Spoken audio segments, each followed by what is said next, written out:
Perkenalkan, nama saya Nimade Ayudila Widiani dengan NIM 19103152. Di sini saya akan menjawab pertanyaan-pertanyaan ujian akhir semester mata kuliah audit keuangan. Mengapa konsep materialitas penting dalam audit laporan keuangan? Karena konsep materialitas sangat penting dalam laporan atas laporan keuangan, di mana auditor tidak dapat memberikan jaminan atau garansi bagi klien atau pemakai laporan keuangan yang lain bahwa laporan keuangan auditan adalah akurat.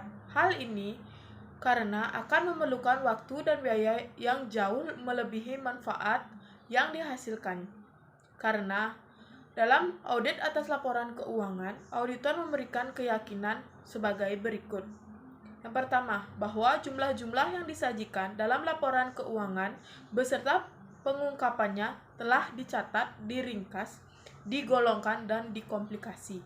Kedua, bahwa ia telah mengumpulkan bukti audit kompeten yang cukup sebagai dasar memadai untuk memberikan pendapat atas laporan keuangan auditan.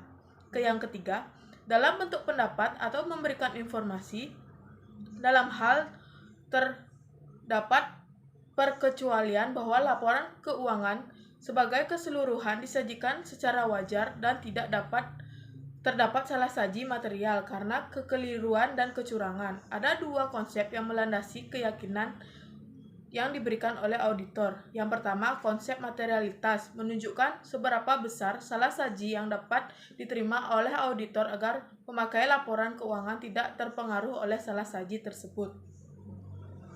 Yang kedua, konsep resiko audit menunjukkan tingkat resiko kegagalan auditor untuk mengubah pendapatnya atas laporan keuangan yang sebenarnya berisi salah saji material.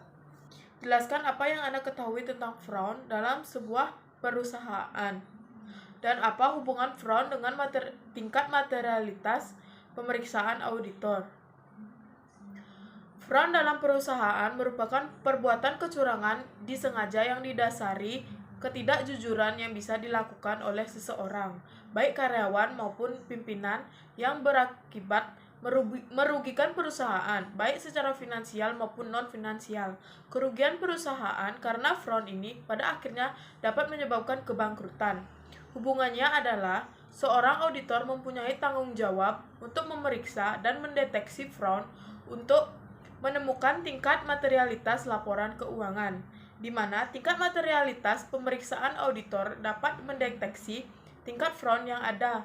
Fraud mampu mempengaruhi tingkat kualitas material pemeriksaan auditor, yang mana dari tingkat fraud yang ada mungkin laporan keuangan tidak dapat disebut material karena terdapat kecurangan dengan unsur kesengajaan.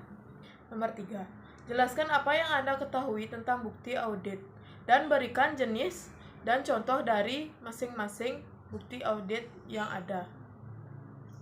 Bukti audit atau audit evidence merupakan segala jenis informasi relevan yang nanti akan digunakan oleh akuntan publik atau konsultan hukum atau auditor sebagai dasar dalam mengeluarkan opini auditnya. Bukti ini dalam laporan keuangan umumnya berbentuk nominal, dalam legal audit berbentuk dokumen hukum. Selain itu, bukti bisa juga berupa hasil observasi auditor dan hasil wawancara yang dilakukan kepada pihak terkait. Jenis-jenis bukti audit antara lain: 1. Pengujian fisik. Bukti jenis ini adalah fakta atau informasi yang diperoleh oleh auditor dengan cara melihat secara langsung fisik dari aset perusahaan. Contohnya, cek kebenaran luas tanah yang tertera dalam sertifikat tanah. Kedua, konfirmasi. Bukti konfirmasi ini adalah fakta yang diperoleh auditor berdasarkan pernyataan, baik bersifat langsung maupun tertulis, oleh pihak ketiga yang independen. Contohnya, bukti catatan laporan keuangan bulanan perusahaan. Yang ketiga, dokumentasi. Dalam memperoleh bukti yang valid setelah melakukan pengujian fisik atau terhadap bukti barang yang sifatnya habis pakai atau berupa kegiatan, maka cara pembuktian yang paling relevan adalah dengan melakukan dokumentasi. Contoh bukti foto sebuah kegiatan di perusahaan. Yang keempat, analitis. Bukti analitis ini berkaitan dengan kompetensi keilmuan dari auditor. Dalam memperoleh bukti analitis ini umumnya auditor akan membandingkan suatu objek dengan objek lainnya. Contohnya, melakukan perbandingan antara neraca saldo dengan beberapa laporan keuangan lainnya. seperti laba rugi. Yang kelima, wawancara. Wawancara ini diperlukan sebagai bukti pendukung, misalnya untuk menilai bagaimana kinerja manajemen dalam mengelola perusahaan. Contohnya, wawancara terhadap pegawai perusahaan atau organisasi di bawahnya. Yang keenam, perhitungan ulang. Teknik ini digunakan untuk mengukur validitas hasil perhitungan yang dilakukan klien. Contohnya, perhitungan laporan keuangan. Selanjutnya, observasi. Observasi ini hanya dilakukan pengamatan saja tanpa melakukan kontak fisik. Contohnya, auditor melakukan kunjungan ke lokasi pabrik untuk mengamati proses produksi. Yang keempat adalah jelaskan apa yang Anda ketahui tentang segitiga kecurangan, serta berikan contoh kasus yang Anda ketahui. Front triangle adalah istilah yang digunakan untuk menggambarkan 3 kondisi penyebab terjadinya kecurangan dalam laporan keuangan perusahaan. Teori front triangle cukup populer untuk mengungkap alasan terjadinya kecurangan dalam bisnis. Contohnya, Poles laporan keuangan oleh PT Garuda Indonesia, di mana mengklaim mencatat kinerja keuangan cemerlang pada tahun 2018 lalu dengan laba bersih sekitar 11,33 miliar, namun 2 komisaris perusahaan menolak menandatanganinya laporan keuangan karena menduga ada kejanggalan pencatatan transaksi. Demi memoles laporan keuangan tahunan 2018, 2 komisaris tak sepakat dengan salah satu transaksi kerja sama dengan PT Mahata Aero Teknologi, perusahaan rintisan startup penyedia teknologi Wi-Fi on board yang dibukukan sebagai pendapatan oleh manajemen. Yang kelima, mengapa sebuah perusahaan harus diaudit? Jelaskan dengan contoh.